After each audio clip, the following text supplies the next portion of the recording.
নমস্কার, আমোদরিয়া নিউজে আপনাদের সকলকে স্বাগত। আমি ঋতু। শুরু করছি আজকের গুরুত্বপূর্ণ কিছু খবর। গাছে ঝুলছে ছাত্রীদের স্কুল ইউনিফর্ম, মাটিগাড়ায় শিহরণ।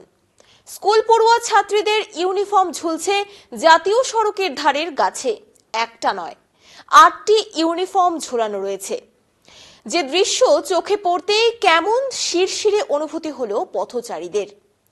খবর যায় মাটিগাড়া গ্রাম পঞ্চায়েতে, খবর পেয়ে পুলিশও যায়।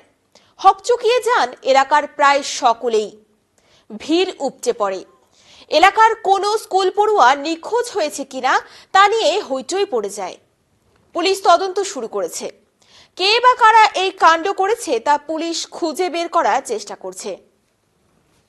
আসছি পরের খবরে। ইসকনের আরও এক সন্ন্যাসীকে গ্রেফতার করা হলো বাংলাদেশে। জেলবন্দি রয়েছে চিন্ময় কৃষ্ণ দাস। চট্টগ্রাম জেলে তার সঙ্গে দেখা করতে গিয়েছিলেন ইসকনের এক সন্ন্যাসী শ্যাম দাস প্রভু। শনিবার তাকে গ্রেফতার করা হয়েছে। এদিন ভারতের জাতীয় পতাকা মারিয়ে বিশ্ববিদ্যালয়ে ঢুকছে বাংলাদেশের পড়ুয়ারা। এই ছবি ভাইরাল হতেই সরব হয়েছে বাংলাদেশের লেখিকা তসলিমা নাসরিন। তার কথা অনুসারে এটা বিকৃত সুখ। ফেসবুক পোস্টে তিনি লিখেছেন, বিশ্বের কোনো পতাকাকে কোনো সুস্থ মস্তিষ্ক সম্পন্ন মানুষ অবমাননা করতে পারে না। আমি বিশ্বের প্রতিটি পতাকাকে সম্মান করি। প্রতিটি দেশের জাতীয় সঙ্গীতকে সম্মান জানাতে আমি উঠে দাঁড়াই। পাকিস্তান যে এত আমাদের শত্রু দেশ, আমি পাকিস্তানের পতাকাকেও পোড়াবো না, পায়ে মারাবো না। তিনি শেষে লিখেছেন, বাংলাদেশ নামক দেশটি অসুস্থ, অশিক্ষিত, অপ্রকৃতিস্থ লোকের দেশ হয়ে উঠছে বলে মনে হচ্ছে। এদিনই চট্টগ্রাম আদালতের সামনে সংঘর্ষের সময় এক আইনজীবীর মৃত্যুর ঘটনায় জড়িত সন্দেহে ৯ জনকে গ্রেফতার করেছে বাংলাদেশ পুলিশ। তারা অধিকাংশই সে দেশের সংখ্যালঘু সম্প্রদায়ের বলে জানা গিয়েছে। এখন নিয়ে নিচ্ছি ছোট্ট একটি বিরতি।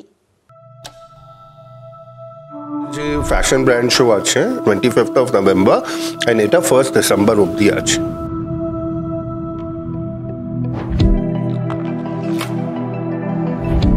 তো যে কোনো কাস্টমার এলে they will definitely get something new. আমাদের অ্যাড্রেস আছে হিমালয় অপটিক্যাল, রামকৃষ্ণ সমিতি বিল্ডিং, পানিডাঙ্কি মোড়, নেক্সট টু SDFC, শিলিগুড়ি।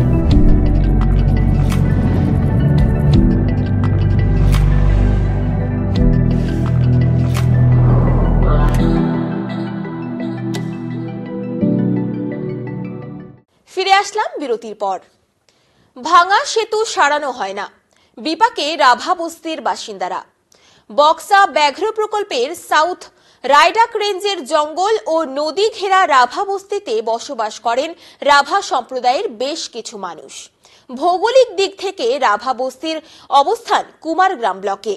এই রাভা বস্তিতে যাতায়াতের পথে রাইডাক ১ নম্বর নদীর ওপর দীর্ঘদিন আগে নির্মিত হয়েছিল একটি কাঠের সেতু। রাভা বস্তির বাসিন্দারা ও বনকর্মীরা এই সেতুর উপর দিয়েই যাতায়াত করতেন। বছর ২ আগে এই কাঠের সেতুটি ভেঙে যায়। এরপর থেকে এই সেতু সারাই বা নির্মাণ না হওয়ায় রাভা বস্তির বাসিন্দারা যাতায়াতের ভীষণ সমস্যায় পড়েছেন। তাদের দাবি, দ্রুত কাঠের ভেঙে যাওয়া সেতুটি নির্মাণ করা হোক। এখন এই পর্যন্তই। পরবর্তীতে ফিরব অন্য গুরুত্বপূর্ণ খবর নিয়ে। ধন্যবাদ।